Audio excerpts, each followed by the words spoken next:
Welcome, today in front of me Vivo Y01 and I'll show you how to install iPhone keyboard on this device. So first you should go into the Play Store application and here on the search pool enter the green Apple keyboard.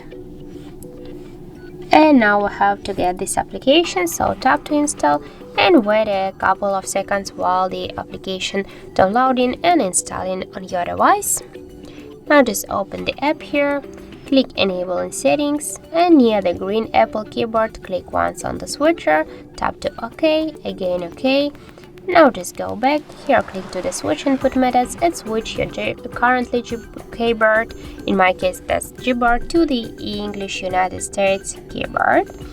And now let's finish this, can you see, and we'll for example into the Google search to see the keyboard, and as can you see our keyboard is so close to the iPhone keyboard as all of the emojis here.